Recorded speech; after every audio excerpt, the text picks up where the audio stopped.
Donc, l'objectif de cette conférence, ça va surtout être de dresser un état des lieux de la situation en France. Deux petits rappels avant de commencer. Le sexisme est un problème systémique, donc on le retrouve partout.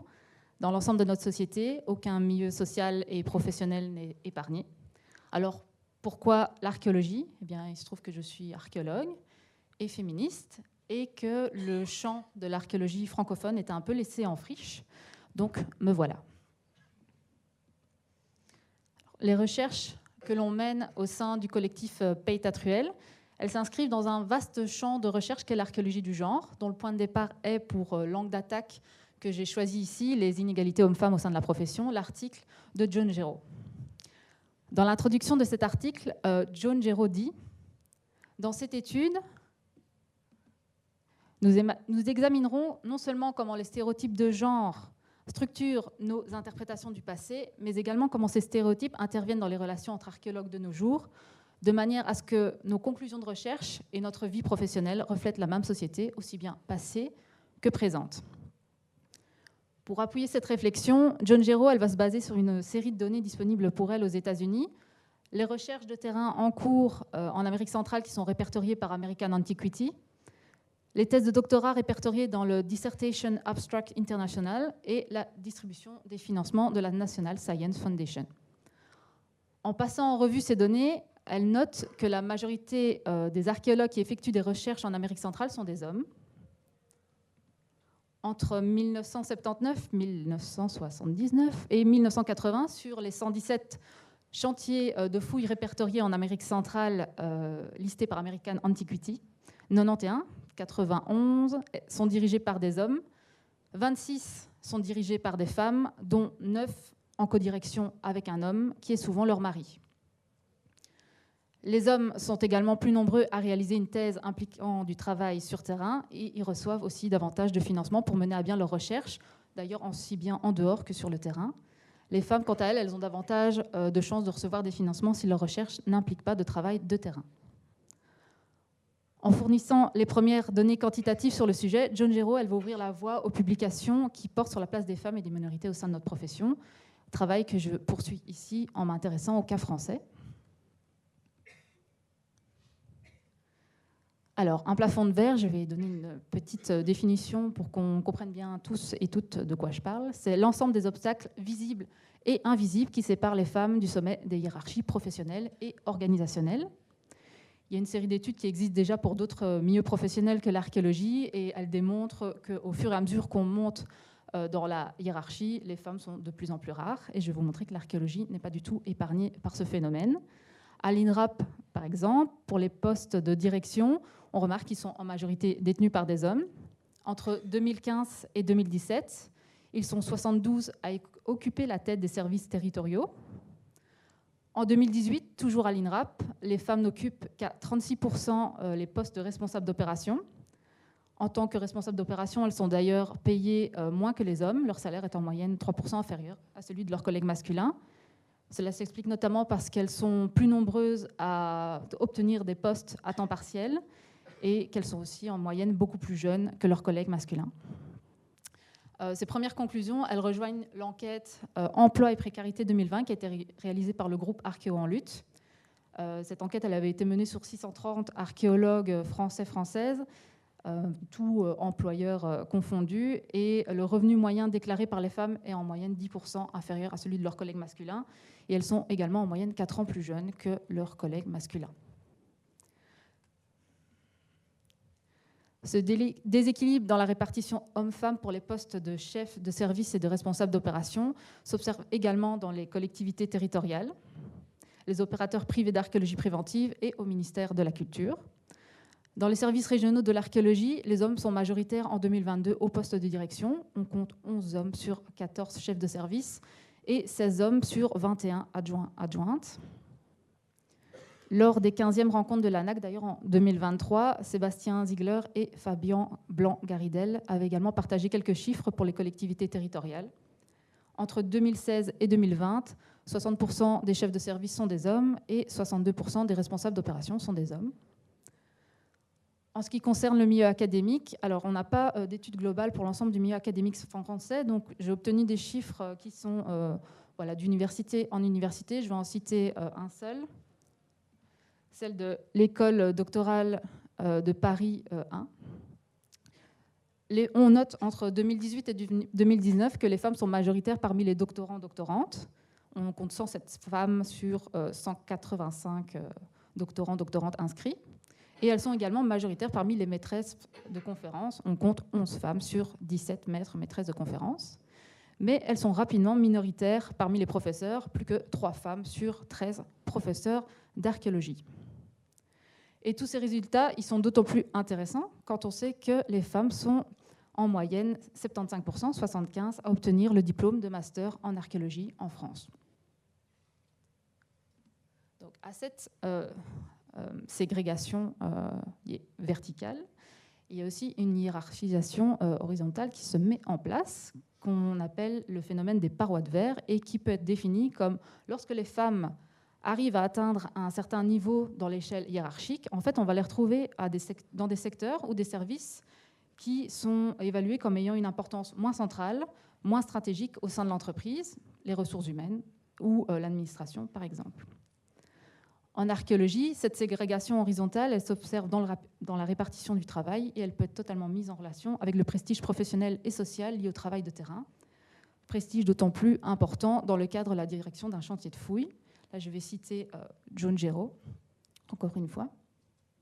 L'archéologie, c'est fouiller ou rien. L'obtention d'un statut en archéologie provient encore principalement de la gestion des chantiers de fouilles, les gros chantiers, plutôt que de l'analyse des matériaux archéologiques, et même les grands théoriciens ou les grands producteurs de synthèse doivent avoir fait leurs preuves en tant qu'archéologues de terrain pour démontrer leur légitimité. La recherche archéologique qui n'inclut pas la collecte de données primaires est subtilement évaluée comme étant moins convaincante, moins originale, et l'archéologue qui ne creuse pas est considéré comme un contributeur moins important ou, ironiquement, comme un sous-chercheur. Les hommes et les femmes, ils n'occupent en général pas les mêmes postes et ne s'impliquent pas de la même manière en archéologie.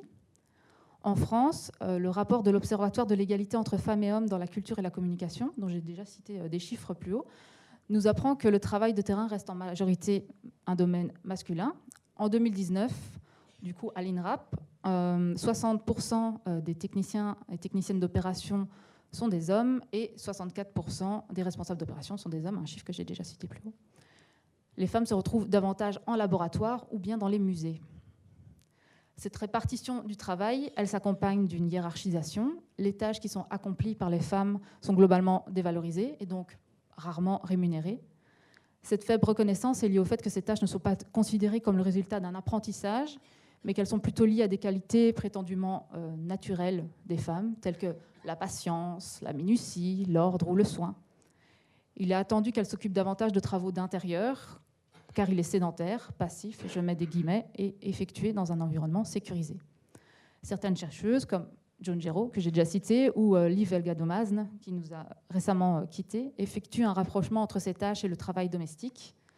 Parmi les activités essentielles mais invisibilisées en archéologie, on peut répertorier le nettoyage, l'encodage, les descriptions, les dessins, la restauration, la conservation, la comptabilité du chantier, la gestion administrative, l'organisation des collections, la préparation des cours ou encore la correction des copies. En plus des données quantitatives que je viens de dérouler devant vous, cette répartition genrée du travail, elle est également mise en lumière via le partage de témoignages sur les réseaux sociaux par différents projets. Dans le milieu anglophone, il y a surtout le projet Everyday Sexism, et dans le milieu francophone, c'est Peytatruel et l'exposition Archéosexisme. Cette répartition inégalitaire des tâches, elle va se manifester dès le premier contact en fait, des étudiants et étudiantes en archéologie avec le chantier, lors des chantiers écoles. Aux étudiants, les travaux lourds, la pioche et la pelle américaine. Aux étudiantes, le portage et le vidage des seaux, le nettoyage de la zone avant photographie, le tamisage, la gestion de la maison de fouille, la cuisine, le rangement. Sur un des panneaux de l'exposition Archéosexisme, une étudiante relate « J'ai passé mes 10 premiers jours à porter des seaux, c'est tout. Ni pelle ni pioche, c'était les garçons qui les avaient, ni la brouette, il n'y en avait pas. J'étais la seule à vider des seaux que les 6 garçons remplissaient. » Sur un autre panneau, une archéologue rapporte Nous étions beaucoup de femmes et très peu d'hommes, à part le responsable d'opération. Concrètement, nous devions en théorie tous faire les mêmes tâches, mais toute la charge mentale liée au rechargement des batteries, à la gestion du travail post-fouille, à l'intendance alimentaire, etc., était dévolue à des femmes qui étaient responsabilisées, mais au final se tapaient une double journée. Sur le terrain, les hommes s'attelaient aux tâches visibles, des souchages ou fouilles de la tranchée prioritaire. Ah, c'est bien, les femmes sont à leur juste place ici, lance également un conservateur régional à 2 fouilleuses étant en train de balayer une zone dans un des témoignages reçus pour l'exposition Archéosexisme. La pioche, vu que je suis une fille, je ne dois pas utiliser la pioche, mais plutôt la pelle, raconte une stagiaire. Les filles ne devraient pas faire un travail réservé aux hommes, d'après les paroles de cet ouvrier sur un autre chantier de fouilles. Pourtant, ce n'est pas parce que je suis une fille que je ne peux pas faire la même chose que les hommes, rétorque une étudiante dans un autre témoignage. Donc voilà, donc le constat, il y a moins de femmes sur les chantiers, on les retrouve davantage au laboratoire et dans les musées. On les retrouve beaucoup moins aussi parmi les postes de direction, mais on est pourtant 75% à sortir diplômés de master d'archéologie. Alors, où, quand, comment disparaissons-nous finalement? Et c'est un phénomène qui est très bien étudié pour d'autres catégories professionnelles. On l'appelle le phénomène du tuyau percé. Et il y a une série de facteurs en fait, qui interviennent, dont notamment les habits, dont a parlé Caroline plus tôt dans la journée. Donc, je ne vais pas revenir dessus, mais aussi l'hygiène menstruelle. J'ai fouillé jusqu'en août 2015. Et la question des règles, toujours invisibilisée, jamais traitée, souvent méprisée, est une des raisons pour lesquelles j'ai quitté sans regret ce métier. Peut-on lire sur Peytatruel. Sur terrain, les infrastructures sanitaires sur site sont en général pensées par et pour des hommes, jugées inutiles. Elles peuvent d'ailleurs parfois être soustraites du budget de la fouille dans le but de réaliser des économies. Lorsqu'elles sont présentes, elles ont tendance à ne pas respecter les normes d'hygiène élémentaires et obligatoires selon le Code du travail. Ah, les toilettes, il n'y en a pas, c'est derrière le tas de terre, peut-on ainsi lire dans un des témoignages reçus sur Peytatruel. Les règles, les maladies gynécologiques, telles que l'endométriose, qui touche 10% des personnes en âge de procréer, et plus largement l'hygiène menstruelle sur chantier, demeurent des problématiques taboues. Les témoignages qui sont partagés sur ce thème sur les réseaux sociaux en 2019 et 2020 par l'initiative britannique Seeing Red et Peytatruel sont nombreux à le démontrer.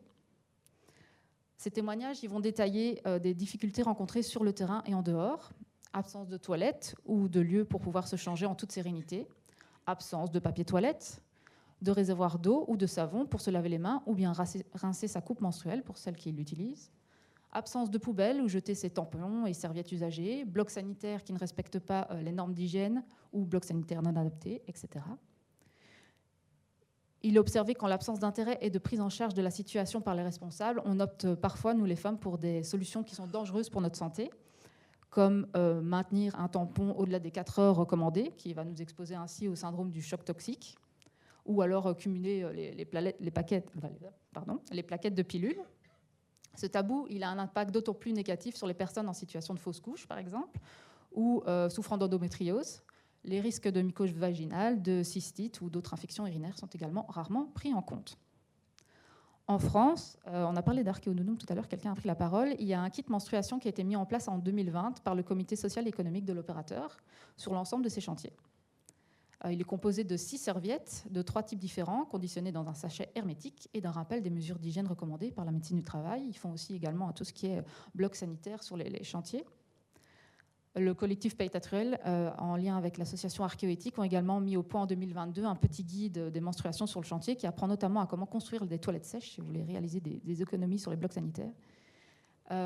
Et aussi d'une petite vidéo qui explique comment se faciliter la vie pour les personnes menstruées sur les chantiers par le partage de conseils pratiques qui respectent à la fois les corps et l'environnement. Tout ça, c'est disponible en open access sur nos sites internet respectifs. J'ai oublié de passer ça. Les sujets de la grossesse, de la maternité et de la parentalité sont également très peu abordés.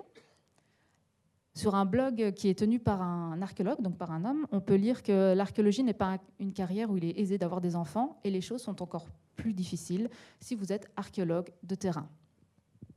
Aucune donnée statistique n'a été publiée, mais des témoignages suggèrent que la question préoccupe beaucoup les femmes archéologues, principalement en couple hétérosexuel.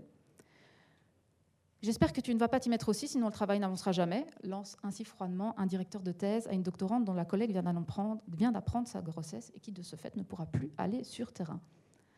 Lors d'un forum anglophone en 2010, certaines femmes déclarent avoir été forcées de démissionner parce qu'elles étaient enceintes ou ne pas avoir été embauchées parce qu'elles avaient des enfants ou prévoyaient d'avoir des enfants, ce qui est illégal, n'est-ce pas ? Une archéologue déplore sur Paytatruel les recommandations à quitter le terrain, surtout si tu veux avoir des enfants. On va aussi parler violences sexistes et sexuelles. Elles constituent un problème important et il est nécessaire de le quantifier pour pouvoir y apporter des solutions adéquates.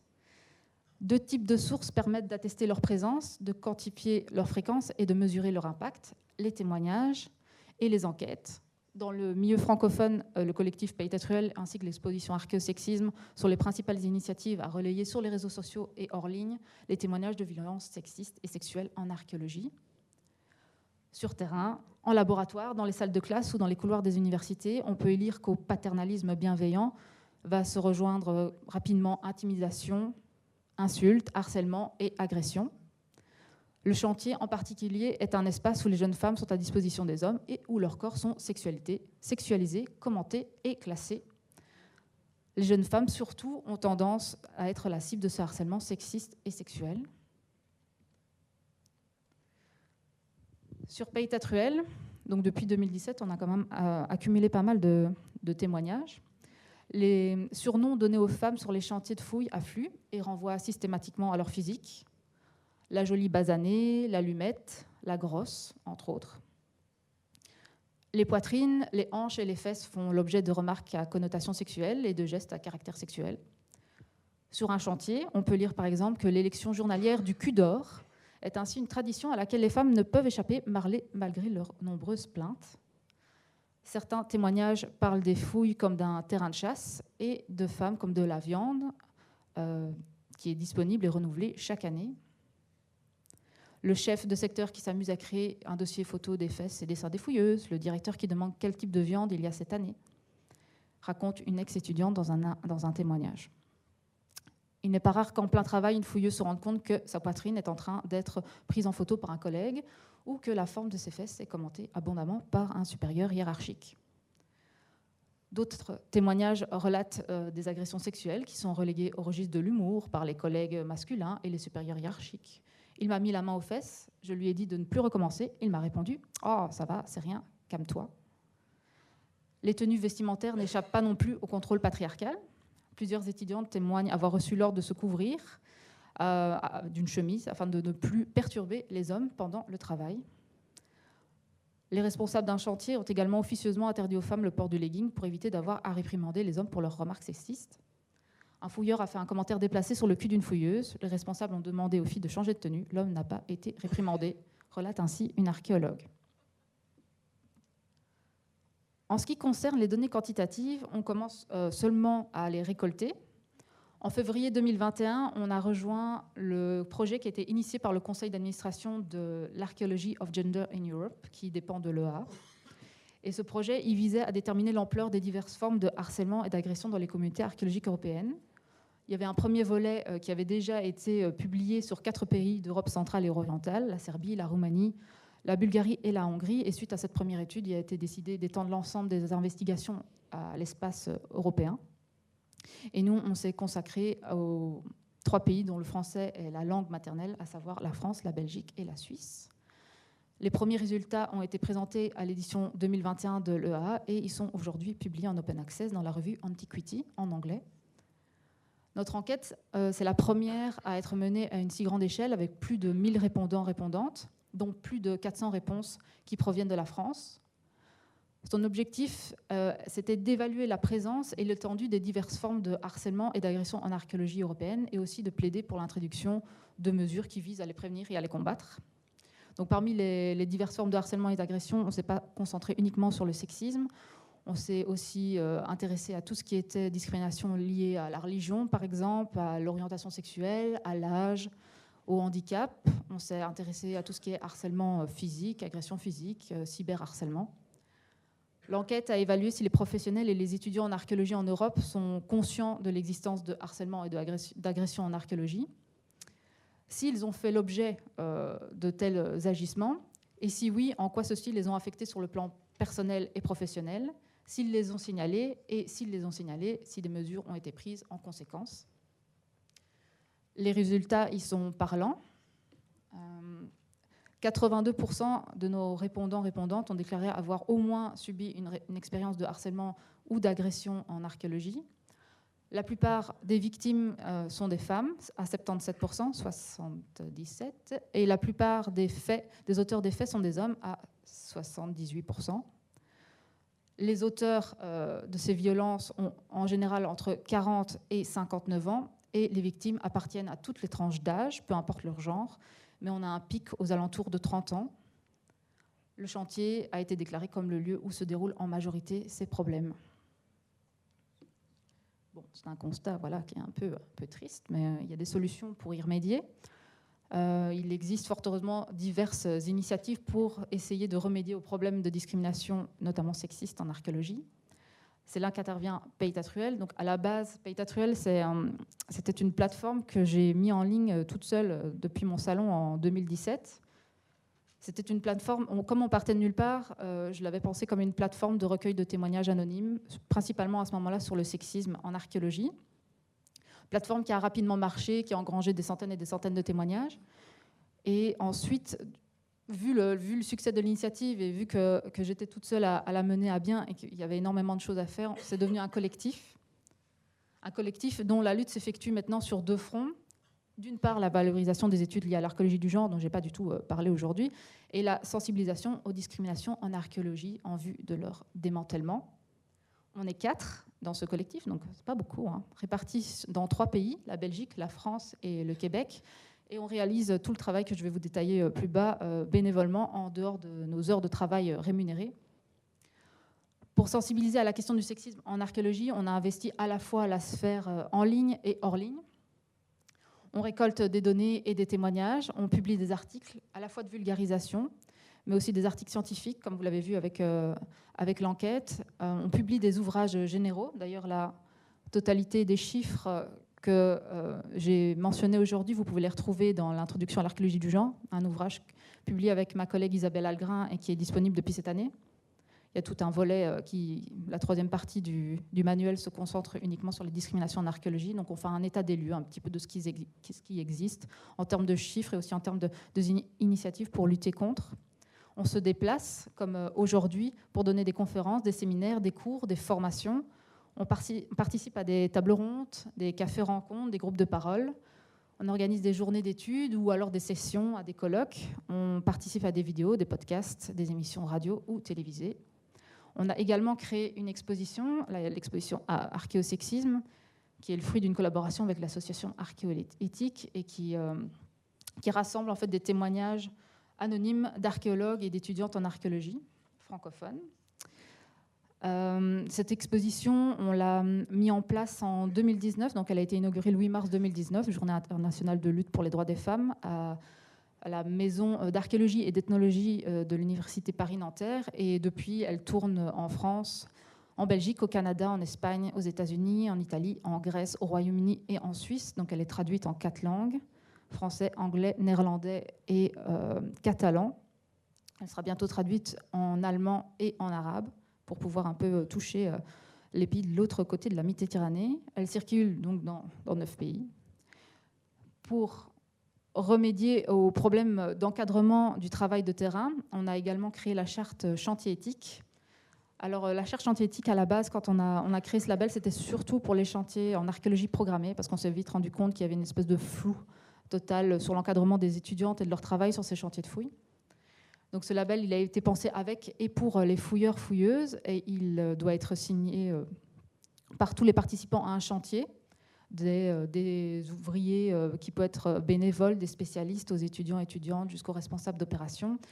Et elle vise, en fait, cette charte à sensibiliser les participants et participantes à l'apparition des problèmes, à servir de support, de soutien pour les victimes, afin de faciliter la reconnaissance des problèmes vécus sur chantier, mais aussi de quelles procédures suivre si elles rencontrent un problème. Et elle sert aussi d'outil de soutien pour les responsables d'opération qui auraient à traiter de problèmes sur leur chantier de fouille, mais qui n'ont jamais été formés pour ça. Donc il y a toute une procédure à suivre.